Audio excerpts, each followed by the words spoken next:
Well, I'm really pleased today to welcome my friend and colleague, Amanda Foki, who is the head of special collections at Rice University's Fondren Library. And you just heard us mention the Elizabeth Gillis Award, which is the highest honor awarded to a Rice staff member, which is just a sign of how awesome Amanda is. And I just wanted to highlight some of her work at the intersection of anti-racism, which we've been talking about a lot, and archives. She has collaborated with Rice's task force on slavery, segregation, and racial injustice to help study the history of race at Rice. She's also worked with the Center for Engaged Research and Collaborative Learning to help collect and curate archival collections, including the Reverend William A. Lawson papers. And with Dr. Portia Hopkins, who was here a few months ago, and some other collaborators, she's been working with community members in Pleasantville to help record oral histories about one of the first planned developments for African Americans in the Houston area.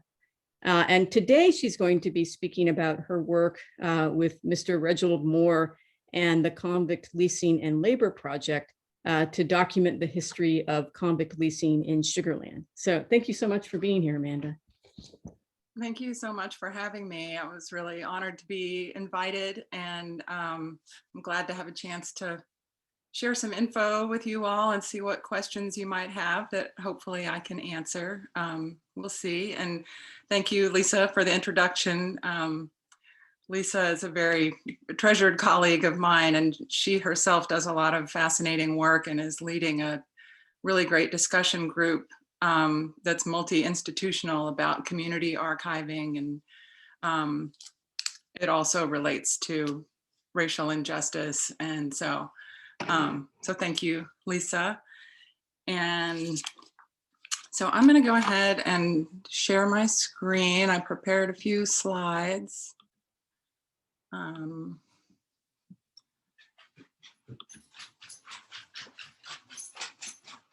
Okay.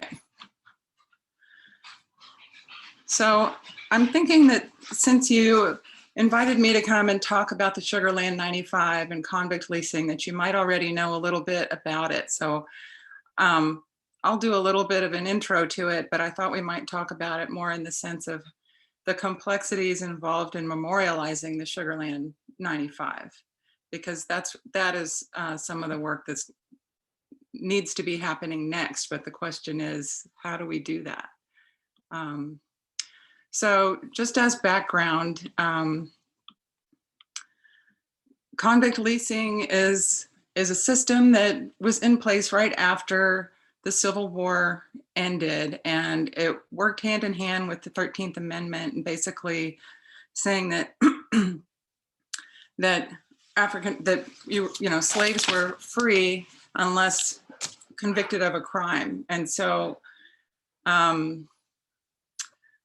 so there started to be a system in Texas, and it involved prison labor, and there's a lot of history out there, but not enough, about this. This is something that I'm a native Houstonian. I grew up around here.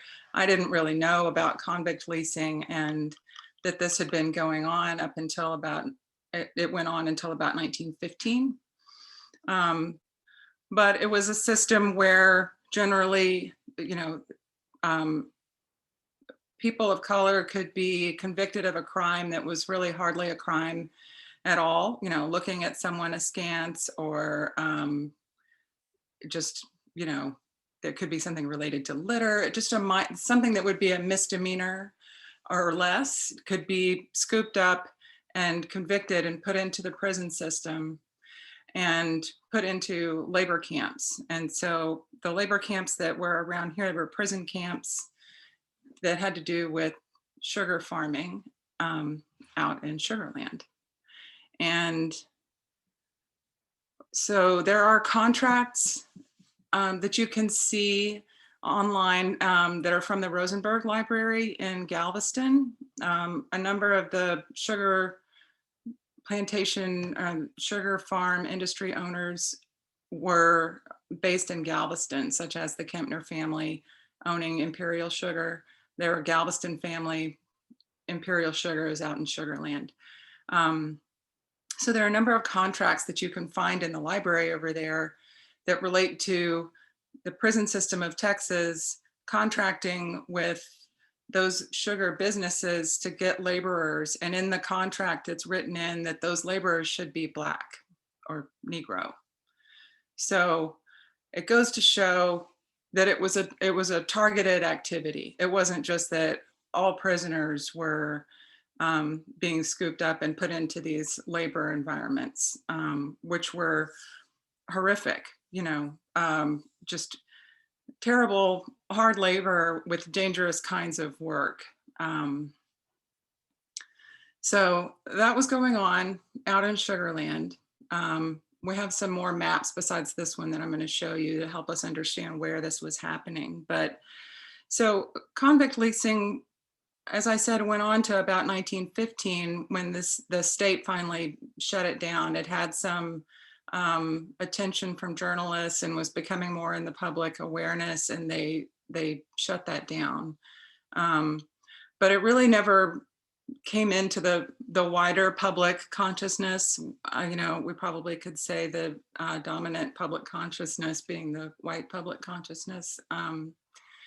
And so Reginald Moore, who you may be aware of, is closely tied to advocacy around convict leasing in recent years, was an activist who lived out in Sugar Land.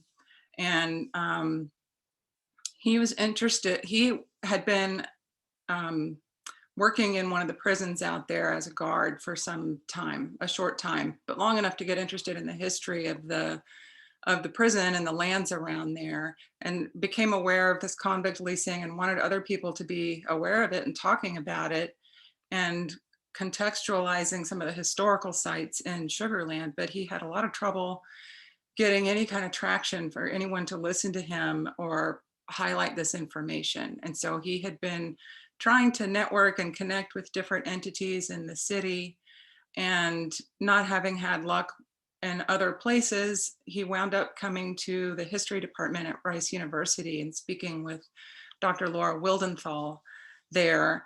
And they made a plan together to do a Houston area research team project. The acronym for that is HART, H-A-R-T. And so in 2015, this HART project started with Mr. Moore at Rice University with some students and led by Laura Wildenthal, and connected with us at Fondren Library in the archives specifically because Mr. Moore's archives around his advocacy on convict leasing came to us at that time.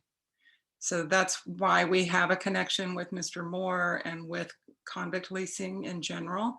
And that connection has just deepened since that time in 2015. If you look at this map here, this map is from an exhibit that we put together with Mr. Moore when we were first getting to know him and working with his collection at Rice. And it's just trying to give a sense of where was this happening and compared to modern day Sugar Land. So you can see this central area here that's kind of marked in a light red. That is the Telfair Master Plan community now. This is 59 over here, and this is Highway 6. And so hopefully that gives you a sense of where this is. And so this is, it's just giving you a sense of the Central Unit Prison Farm was right there. The current day Imperial Farm Cemetery, which is a very small cemetery, is right there on that land. And then this is marking where the Houston Museum of Natural Science Sugar Land campus is. There's a lot going on right there on the map. And then, so this is that same stretch of land over there. And essentially this is that same area. And this is where the Sugar Land 95 were discovered in April of 2018. So kind of fast forward from 2015 to 2018, Mr. Moore had been working with historians and scholars and archaeologists and politicians and journalists and all kinds of people to try to talk about convict leasing and raise awareness that he felt like all this modern day development was happening on these former prison lands, but that there hadn't been sufficient archaeological digs in order to find where there must be lots and lots of unmarked graves in these areas, because the little cemetery that does exist has 13 bodies in it. And there's no way that that would cover the numbers of people that would have died under this system at Sugar Land. So that's what he had been saying all along. And then in April 2018, construction was underway for the Fort Bend ISD James Reese Career and Technical Center. And in their preparations for the ground clearing, they discovered bodies. And the basic research that they have been able to do, the baseline research, showed that these people were African American. They had evidence of years of hard labor. Almost all of them were male. One was female, and that they dated from the convict leasing period. So there's little doubt that these were victims of the convict leasing system.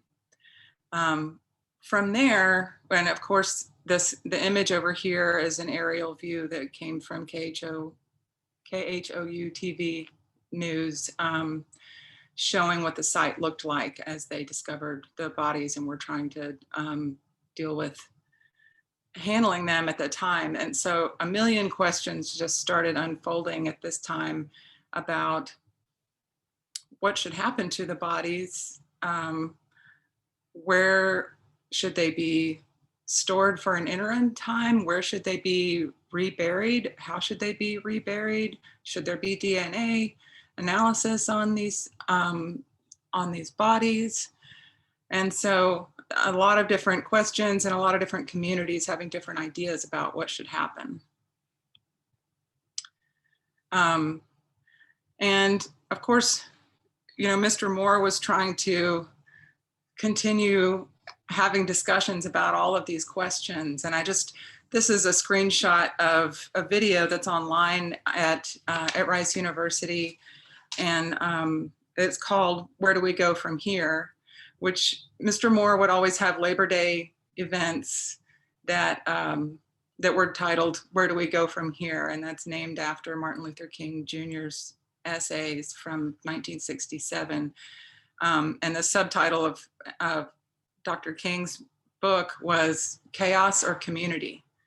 And so I can see why Mr. Moore always had these events and called them "Where Do We Go From Here?" He was very much about community and trying not to inflame chaos, but trying to bring people together to talk about what we can do, what can we do from here. You can see him sitting here and he's wearing his Martin Luther King Jr. shirt, as he always did at his events. So this is something that you can stream and see the event that day yourself. This is the 2018 event that was there. And by the way, that's Lisa's team that organizes that site where the video streams from. So to talk about memorializing, there's lots of different ways that one could talk about memorializing the Sugar Land 95. There could be a monument at the site. You may know that the bodies have been, they were stored basically in a container,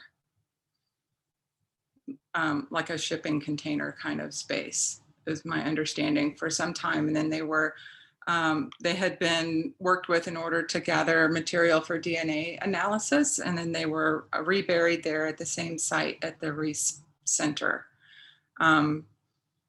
So it's basically on Fort Bend ISD property. And even that was very fraught, because for some time they were saying they couldn't have them reburied there because they're not authorized legally to operate a cemetery on their property.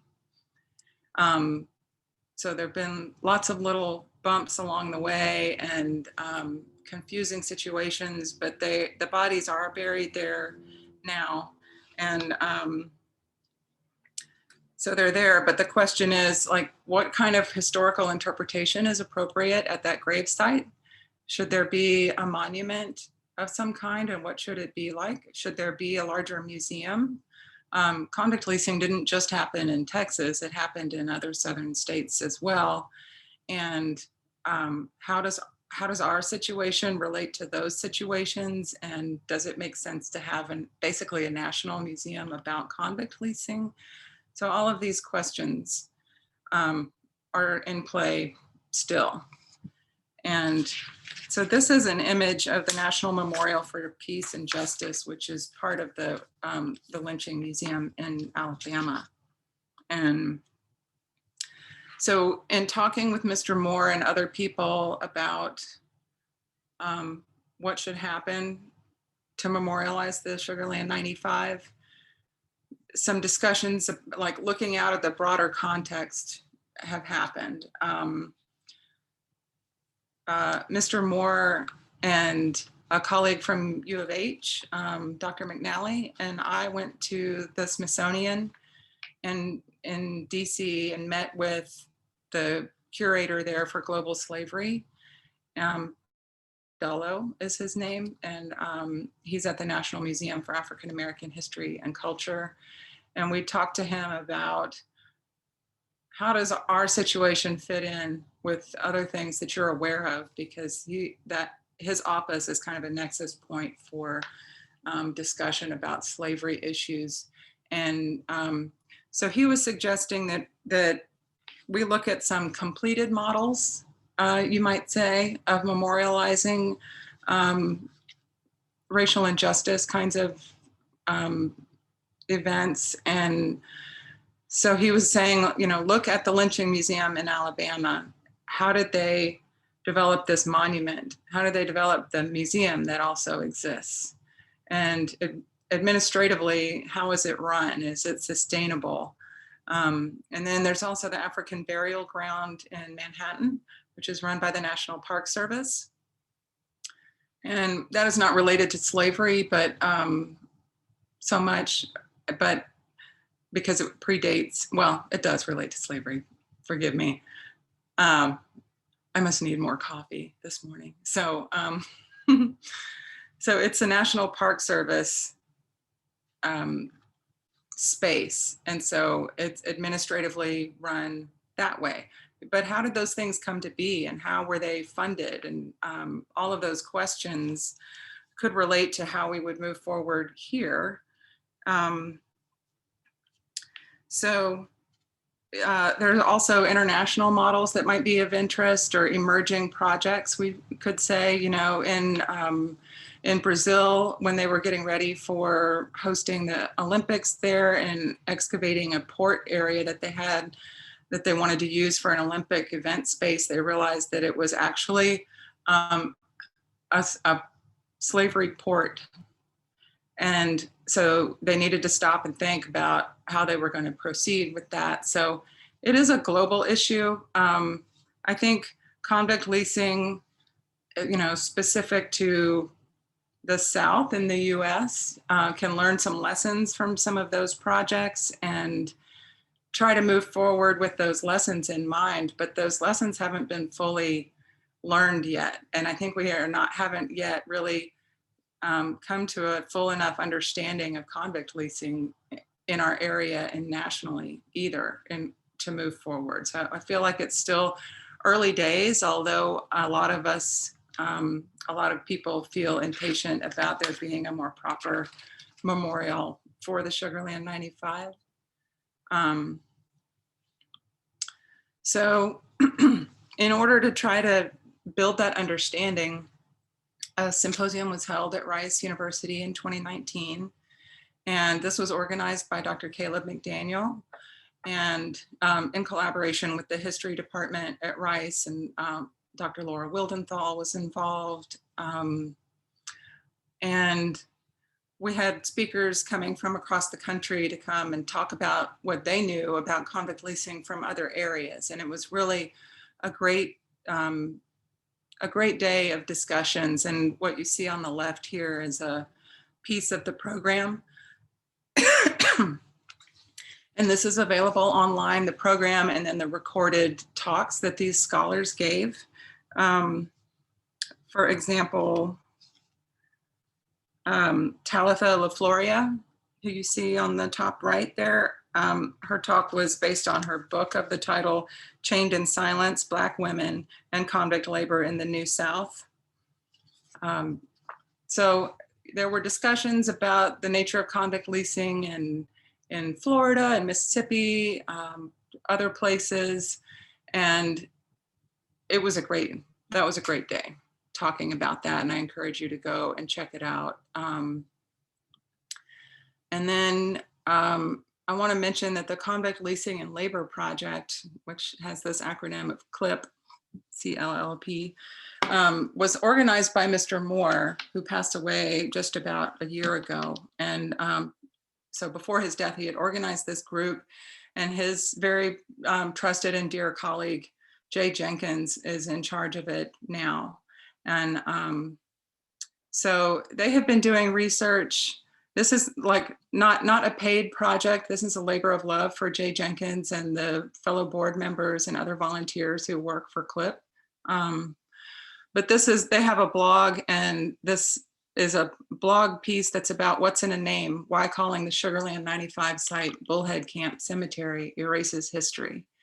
This is the site of where this is the cemetery, how it looks now. And the Bullhead Camp Cemetery sign was put here by the Fort Bend ISD.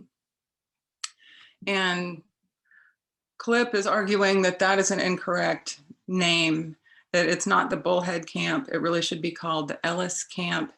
And the name matters because the specifics of the history and the geography out there matter. And so if we're just going to start off being imprecise about these names, that's not the way to start off on memorializing the Sugar Land 95.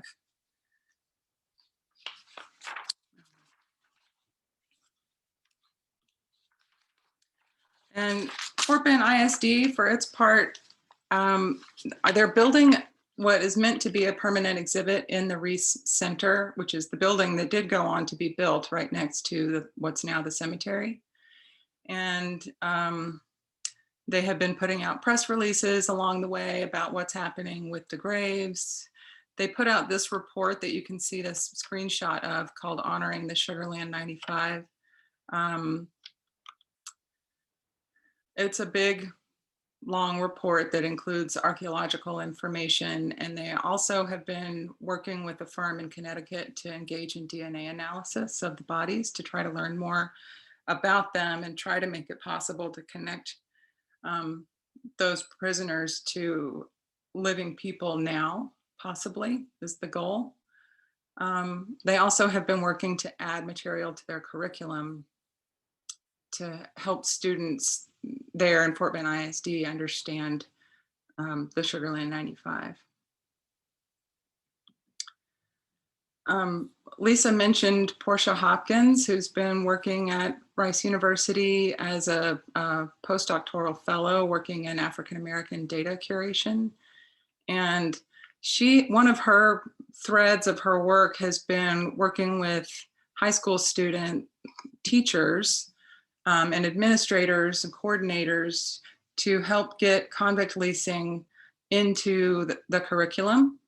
Now that there's a high school level African American history course, there's a lot of freedom for those teachers in how they teach the course, as long as they connect to those sort of knowledge segments that are required. But there's not a textbook that's just for convict leasing, so there are a lot of different ways that it could be taught. And it's very helpful to the school districts and the teachers if they have some trusted content that they can present to the students. And so Dr. Hopkins has been picking materials from Mr. Moore's archival collection with us, and then also primary source material such as newspapers and other other documents that you can use as like a little document set to help teach students about convict leasing and how they can analyze these documents. So that's been a great connection, trying to help teach about it in high schools. And there's going to be a symposium at Rice University, September coming up, 2021. Dr. Laura Wildenthal is coordinating it, and it is going to have a great variety of voices present, and is meant to be a day of exchange of ideas and concerns and questions. And I don't know if she's going to call it "Where do we go from here?" but I think that would be it's an appropriate name. And then there is also some research going on based at Fondren Library at Rice in collaboration with the Convict Leasing and Labor Project, CLIP, and also with the help of Dr. Portia Hopkins, to build what's called a story map online, which is a digital map with narrative around it. So the idea would be to take historic maps, such as the ones that you see here, and be able to layer them with modern maps and sort of peel away layers and help people sort of understand geographically better where all of this was happening. And the hope would be that we could also get specific enough to address those camp names, you know, the Bullhead Camp Cemetery name versus Ellis Camp, and do some other work. But it's a fascinating project because it can be built on and built on and built on with more data layers built in and connected to the maps. So for example, the student who's working on this project, really her background is economics. And so she's interested in getting these basic maps together, but then she wants to go back and layer in data that relates to land values over time, arguing perhaps that the land values were such that people were who were involved with it were reticent to do really aggressive archaeological digs on them when they were worth so much money for development. There's a lot of different ways that this could be looked at. And then, of course, our journalist friends in the community are covering this and trying to find ways to cover it when there are so many voices out there trying to say what they think should happen. You know, Fort Bend ISD has its own ideas about how the Sugar Land 95 should be talked about. And they have their own lens on it as the property owners and the entity which discovered the bodies. CLIP has its own ideas about how we should be moving forward. There are other groups. I talked to a group recently in Sugar Land that they have their ideas about how it should be talked about. The Texas Historical Commission has been involved with the archaeological work, and they get asked questions about it. City of Sugar Land does, not just Fort Bend ISD. Members of the community, people who you know, have homes and businesses in the area. There's lots and lots of different voices out there. And this is a little list of resources. I can send this to you, since I know you won't be writing that down, but those are some really good resources. So basically I'm going to stop sharing now, but so as I was saying, there just are a lot of voices and a lot of information that's still not coalesced enough to move forward successfully at this point, I would think. You know, if you think about those other bigger projects like the Lynching Museum or the African Burial Ground, or we're so far from being able to do anything like that. I think you would need there would need to be money for this. Where would that come from? There needs to be a historian community, I think, that has built up enough knowledge of the history to be able to contribute to that successfully. And that's certainly underway. It's absolutely underway. But it takes a mix of voices from the community to be able to pull this off. And you know, you would need politicians, you would need pastors from the community. We don't have the DNA analysis back from the Sugar Land 95, and it would make sense if there are some descendants out there to include them in this discussion. So I think we just don't understand it well enough in our local scene and how it compares to the national scene in the US. And we don't have the money and the organized group together with a single vision to make a memorial or a museum happen at this time. I mean, I do believe that it will happen and all of those things can come together and happen. I do think that it's still kind of early days. And even though it feels like it's been a long time since the bodies were discovered, it does feel like that. But I think there's a lot more for us to learn first, and we need to be more organized than we are. And there are a lot of questions about, like, well, who has the authority to say what we're going to do? And how do you answer that?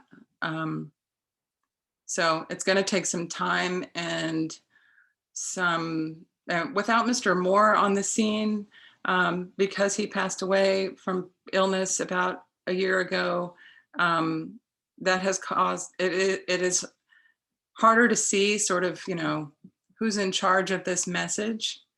Not that he was in charge of the message either, because there are still all these entities involved in this. But it just feels like it's not organized enough at the moment to do anything about it. But everyone is trying to put one foot in front of the other and do their part from their corner and keep talking with each other about what can be done. So I believe it will happen in time, but that's why it hasn't happened yet. So that's what I wanted to share with you all. I see, there are some questions in the chat that I hadn't gotten to look at, or comments. Oh, thank you, Lisa, link to the video. Yes. Sure. Yeah, and thank you so much, Amanda, for your presentation and your great work as well. It looks like Susan has a question. Yeah, whoops. I've been trying to keep track of bills going through the legislature, and I know there are some that are going through, I don't know if it's prohibiting teaching social studies from a critical, what's it called, critical race theory point of view. But I'm wondering if you know anything about how this is related to those bills. I'm aware nationally that there's some movement to try not to have the 1619 curriculum available in schools. I don't think that that the convict leasing thread in the Texas high school TEKS, as they're called, you know, the little pieces of info, you know, topics that need to be covered. I don't think that relates to that like at all. Like, this wouldn't be on the radar of anyone at the national level trying to prevent this from being talked about. And I haven't heard from Dr. Hopkins that there's been any pushback at all about including threads like this. I mean, convict leasing is one of the TEKS. So it is one of the things that's required to be covered in this course for high school students.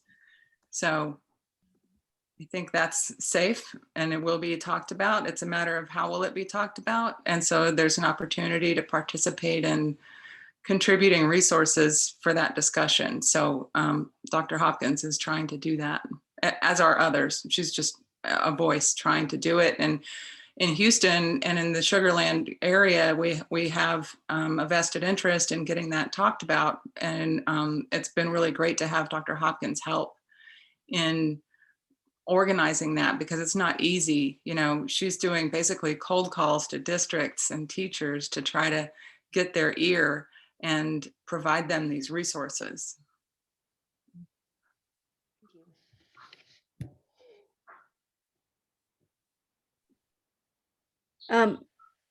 John,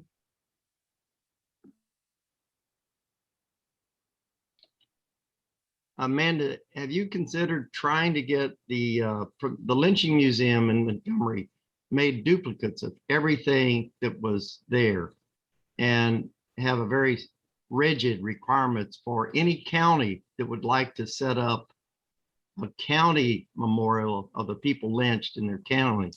And I think that would be an ideal place because there are very few of them that have been done. They have some requirements that are pretty stringent, but also might be a source of funding if you could combine. And I think that dovetails the lynching museums,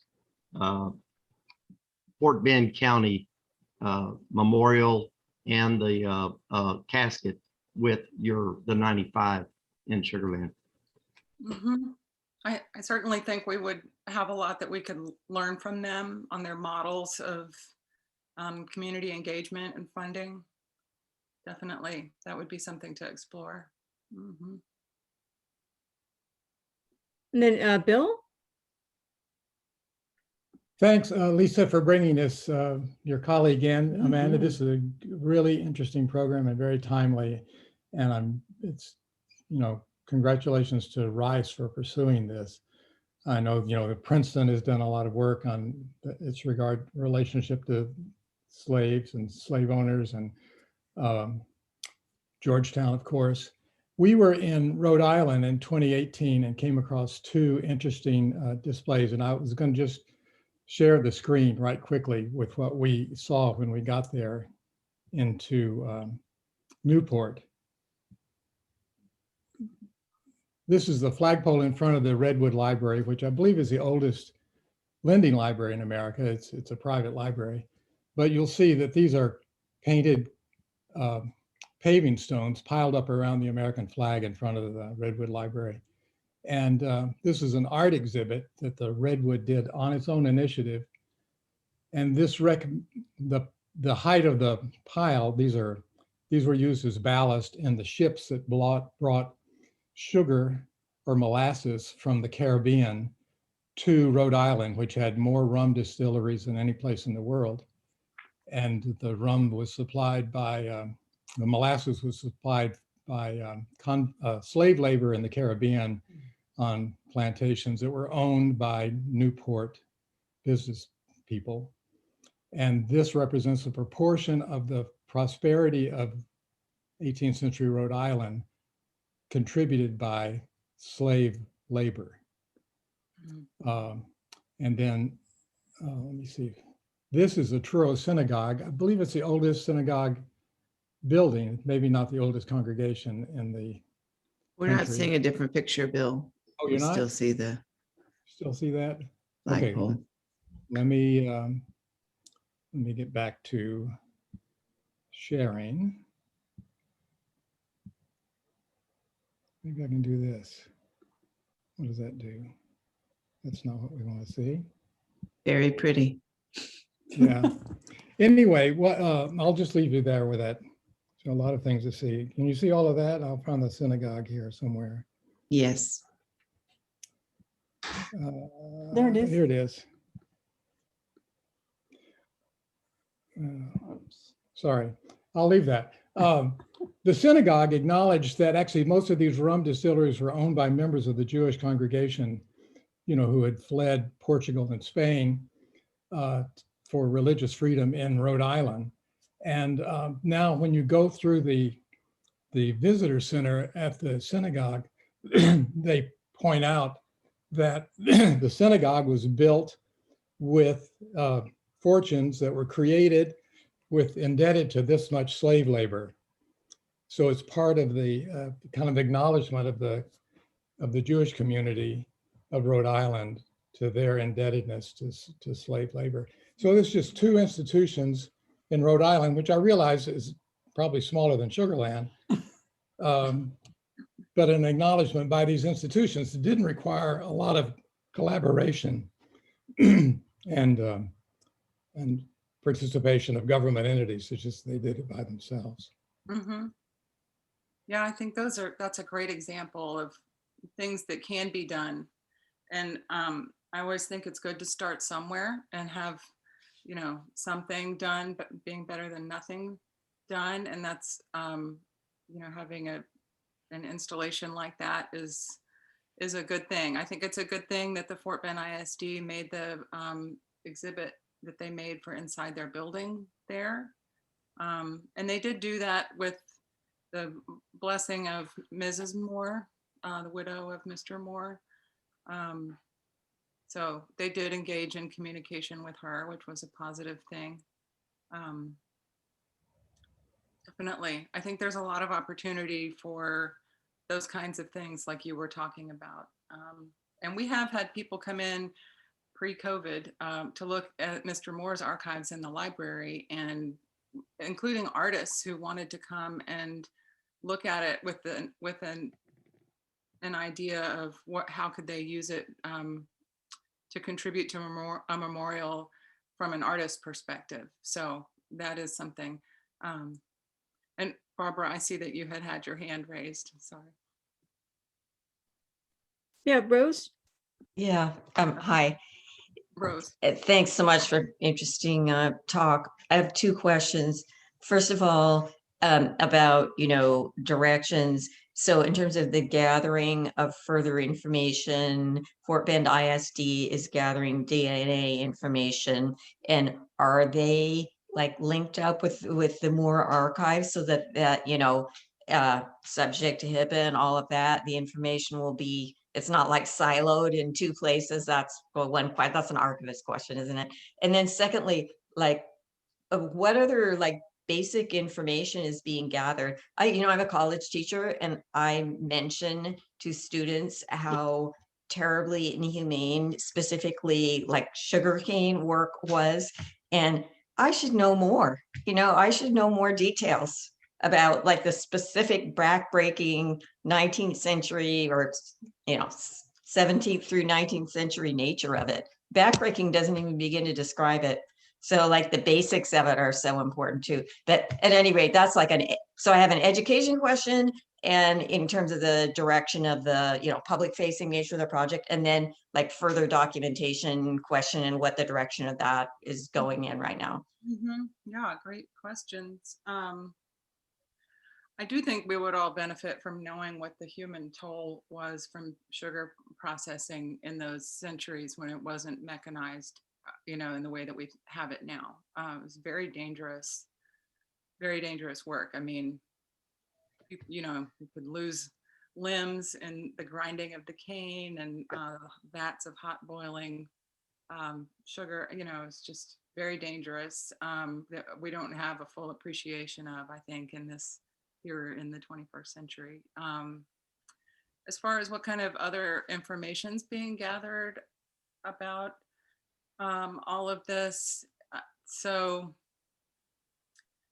it is an opportunity for archiving. There are those press releases from Fort Bend ISD. There's the report that they're putting out. The DNA analysis hasn't come out yet. I don't believe it's finished, is why we don't have it yet. And there are news articles, and there's work that CLIP has been doing. So all of those scraps of threads of the story are out there, and they need to be pulled together in a place where they can be seen together easily by researchers. So that is something that I have been I talk with the representative at Fort Bend ISD about this. Her name is Chastity, and I talk with Jay Jenkins regularly from CLIP. And Jay has, I've been talking to him this whole time since Mr. Moore's papers came into the archives, and especially since the bodies were found. There was a lot of correspondence going on that's not been captured in the archive. And so I've been talking to Jay about that, about how can we get that into the archives. And he's been so in the trenches with it just happening on the day-to-day that he hasn't been able to sort of pull out those pieces to contribute to the archive. But enough time has passed now that it feels like time to turn our attention to that again, which is great. And so he is proposing a new HEART session at Rice, the HEART, the Houston Area Research Team. So it's a project that would involve some students, and this would be in spring of 2022, to collaborate with CLIP and gather information from other sources to really make a solid timeline of what happened since the bodies were discovered, which entities were doing and saying what since that time, and back it up with the documentation. So that is a plan for this upcoming academic year. So I guess I have one last question if no one else does. And I'm curious, like, based on you knowing Mr. Moore and some of his papers, like, what does it take to be a successful activist? And what are sort of the challenges along the way? Yeah. It takes knowing all the players and being able to talk to all the different groups that should be involved, knowing who should be involved and talking with them. I think one of Mr. Moore's big gifts was that he would talk to anyone who would listen about this and was a master networker. He would get the Texas Historical Commission people talking to the city of Sugar Land about things, and talking directly to archaeologists, and just finding friends, you know, and allies around and getting them talking to each other, even if they didn't all see things the same way, and hosting public events and raising awareness. So just engaging in public discussion about it, I think is a very important thing. I think Mr. Moore always had to balance being, I guess you might call it good cop versus bad cop. Sometimes he would have events where he would be, he was very, very impassioned about this topic. And sometimes that would come across really, really strong and fierce and angry. And then he would have his colleague, Sam Collins from Galveston, who's on the National Historic Preservation Board, kind of balancing him out with a little bit of a cooler head and about it. So in the same presentation, they could kind of play good cop and bad cop and try to reach different people in the audience where they were. You know, some of the people in the audience would connect with one of those approaches better than the other. So they had a kind of a variety of voices presented, and always trying to network and find more people to help talk about it. Bill Klein had his hand up, Lisa. Yeah, real quickly, it occurred to me maybe a good way of memorializing that wouldn't take a lot of time or money are land acknowledgements. I mean, wouldn't it be great if every Fort Bend ISD meeting might start with a land acknowledgement? Wouldn't it be really great if a high school football game always included a land acknowledgement? Mm-hmm. Yeah, that is an idea. I like that. You know, certainly historic spaces in Sugar Land could have some additional historical contextual signage, you know. Those things don't take a lot of money. It just takes cooperation. Yeah. David? I mentioned in my in the chat that my friend Wayne Bell did a radio program called "Ain't No Sugar in Sugar Land," and part of that program addressed the convict leasing time frame and what happened there, and the mistreatment of the prisoners. I think he produced this program before the 95 bodies were discovered, so that wouldn't be covered in there, but It was broadcast on several Texas NPR stations, including KUHF here and KERA in Dallas. And he'd probably be willing to share that with the archive of information if you'd like to contact him about it. Thank you. Yes, we definitely would. Absolutely. Well, it looks like we're out of time. So thank you so much, Amanda, for a really rich and informative talk. We really appreciate it. Thank you. Next week, we're going to be